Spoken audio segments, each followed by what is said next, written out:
ओम नमः शिवाय। सभी को जय जय।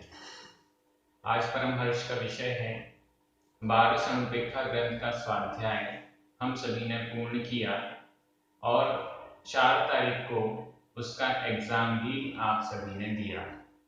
बहुत खुशी का विषय है। बहुत सारे श्रावकों ने 90 से ऊपर भी अंक प्राप्त किए हैं। 100 नंबर का पेपर था, 50 क्वेश्चन आपसे पूछे गए थे और आप में से अधिकांश ने 98, 96, 94, 90, 80, 60 से ऊपर तो इतने सारे नाम हैं कि जो देखकर मुझे बहुत खुशी हो रही है। 12 अनुपेक्षा ग्रंथ का स्वाध्याय बहुत अच्छे तरीके से आप सभी ने किया। एक एक शब्द का अर्थ करने की दृष्टि आप सभी में आई। आगे हम सभी पंचास्तिकाय ग्रंथ का स्वाध्याय प्रारंभ कर रहे हैं। तो पंचास्तिकाय ग्रंथ भी आचार्य कुंद स्वामी का ही लिखा हुआ महान ग्रंथ है। मैं अनेक बार पंचास्तिकाय ग्रंथ की गाथाओं को फुटकर पढ़ चुका हूँ, लेकिन ये पहला मौका है जो शुरू से लेकर आखिरी तक एक एक गाथा, एक एक शब्द से पढ़ने का अवसर मिल रहा है। ये बेहद यूं मानता हूं मैं कि कई दिनों की, कई वर्षों की ये इच्छा थी कि पंचास्तिकाय ग्रंथ का स्वाध्याय शुरू से आखिरी तक एक एक शब्द के साथ किया जाए। ये मौका मिल रहा है, बड़ा पुण्य का प्रसंग है। इस ग्रंथ से हमें बहुत सारी अनेक विषय ऐसे सुनने और समझने को मिलेंगे जो अक्सर हम जिसमें गलती करते हैं समझने में। जैसे द्रव्य का स्वरूप उत्पाद, व्यय और द्रव्य वाला होता है। तो उत्पाद, व्यय और द्रव्य क्या है? क्या यह उत्पाद, व्यय, द्रव्य द्रव्य में ही होता है, गुण में भी होता है, पर्याय में भी होता है? पंचास्तिकाय का स्वरूप कई बार हमने द्रव्य संग्रह पढ़ा है, कई बार अन्य ग्रंथों में भी पढ़ा है, लेकिन आचार्य कुंद स्वामी एक नए तरीके से, एक नई दिशा में इन पंचास्तिकायों को ले जाते हैं। वो दर्शनात्मक मतलब दार्शनिक रूप में भी इसका वर्णन करते हैं और आध्यात्मिक रूप में भी वर्णन करते हैं। पंचास्तिकाय द्रव्यानुयोग का ग्रंथ है।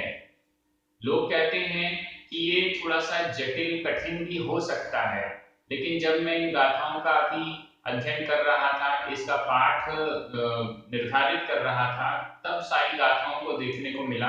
गाथाएं तो एकदम सरल हैं। प्राकृत व्याकरण की दृष्टि से देखा जाए तो कुछ खास व्याकरण, कठिन व्याकरण उसमें उपयोग में नहीं आई है। एकदम सरल सरल व्याकरण आई है। तो जिन लोगों का ये सोच रहती थी कि हमें प्राकृत बहुत कठिन लग रही है, उनको तो शायद यह पंचास्तिकाय ग्रंथ बहुत सरल भी लगेगा। तो इस दृष्टि से बहुत अच्छे अच्छे विषय इसमें आएंगे, जैसे सप्तभंग। ये सप्तभंग क्या होते हैं वो हम इसमें समझेंगे।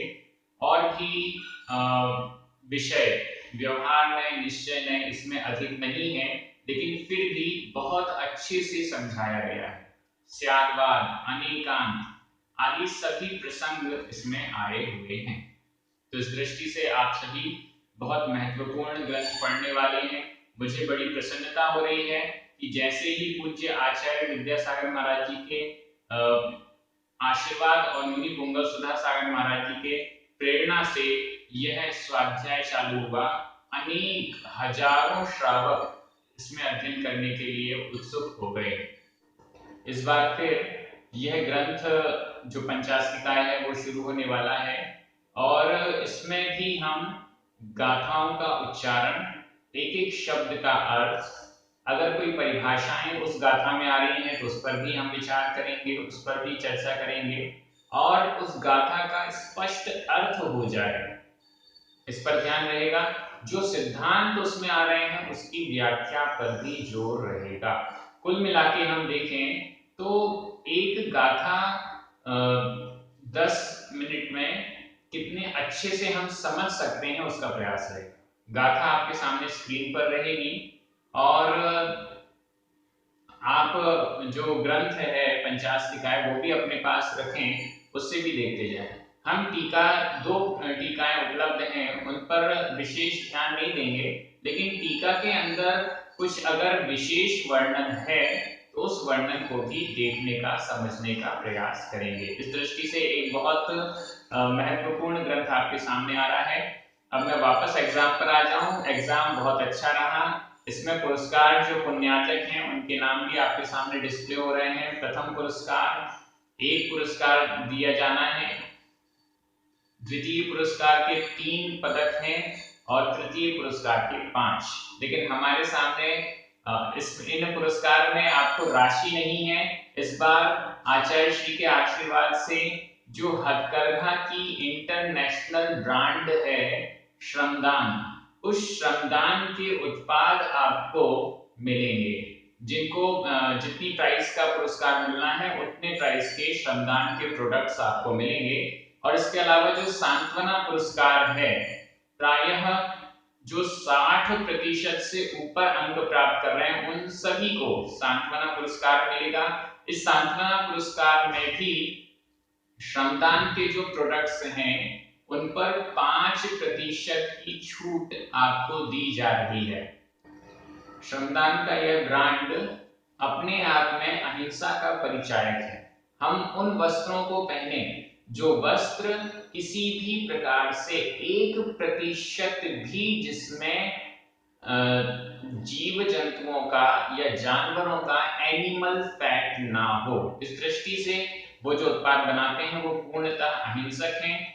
इस श्रमदान की जो ब्रांड को डेवलप किया गया है और इसको आगे बढ़ा रहे हैं ब्रह्मचारी भैया जी वगैरह का पूरा समूह है, वो हजारों व्यक्तियों को रोजगार दे रहे हैं।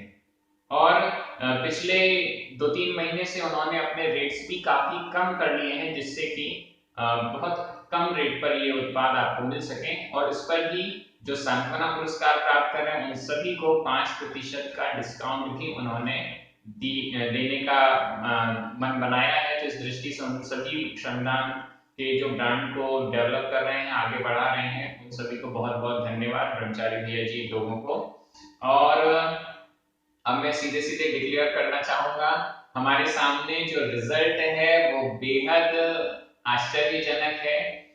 5 लोगों ने 100 में से 98 अंक प्राप्त किए हैं।